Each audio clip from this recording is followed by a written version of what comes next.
Lights, he called out.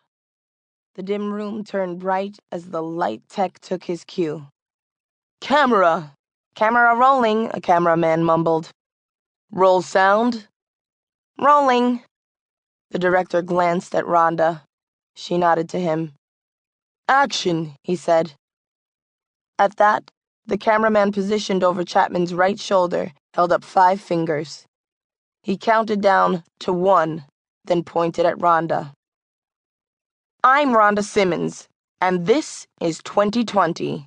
I'm here at ADX Supermax Penitentiary in Florence, Colorado, doing an exclusive interview with Miami's notorious prostitution ringleader turned serial murderer, Chatman Bailey. Welcome. She turned her body and attention towards Chatman. Chatman, the #1 question that people want to know out there is why? Why did you do what you did? I mean, what made you commit such heinous acts in pursuit of Sienna Alvarez? What made you hate her? Chatman didn't answer the question right away. Instead, he lowered his head so that his mouth could meet up with his shackled hand. He balled his fist and brought it to his mouth to shield his cough. He cleared his throat, sipped his soda, and then replied, There was no hate for Sienna, or anybody for that matter. He cleared his throat again and continued. Hate is such a strong word. I don't hate anyone. Now, if you want to know why I wanted her and everything she touched dead, then I'll be happy to answer that. There was a moment of silence as the production crew seemed to be in awe of Chatman's ironic and irrational response. Even Rhonda herself, who was used to interviewing ruthless, cutthroat people with cold hearts, paused, motioning for another sip of her soda. Okay.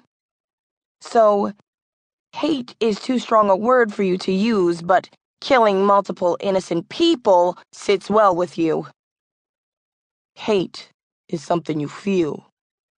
Kill is something you do, Chatman explained. He went on, I tend not to feel. It gets in the way of me doing what I gotta do. He looked Rhonda in her eyes and smirked. Rhonda, seemingly unafraid, kept eye contact with Chatman. She held her head high while Chatman sipped his soda. Then she proceeded with the interview. I understand, she said. So, getting back to the question, what made you resort to such violence? Take us back to the day that you made it up in your mind to do what you did. Chatman raised his head to the ceiling, as if he was visualizing a moment from his past. Then he reflected. We were all in the TV room. Some award show was on. I think it was the People's Choice Awards. It was like the end of summer. I wasn't really paying it any attention. I was actually dozing off. Don't really care to see a bunch of men wearing makeup and tight suits posing on a red carpet. But I heard a familiar voice and I opened my eyes. And right there on the TV screen was Sienna. She was dressed up, smiling. She looked real happy. Like life was just great. Was that the moment? Rhonda rushed to a response. Chatman bent down to sip his soda, and then, clearing his scratchy throat, he said, Believe it or not, no.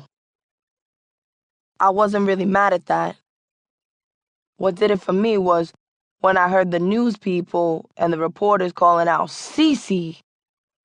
Rhonda leaned in. What was it about the name Cece that triggered you? Chatman smirked. I remember thinking, that bitch ain't even changed her name. It was like a slap in my face. I mean, how you gonna set up one of the most powerful people on the motherfucking planet, then be on TV with the same identity, same name, everything, like you can't be touched?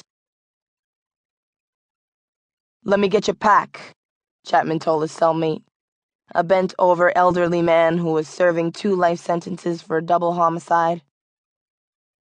What's in it for this old man? 2 cigarettes, Chatman said.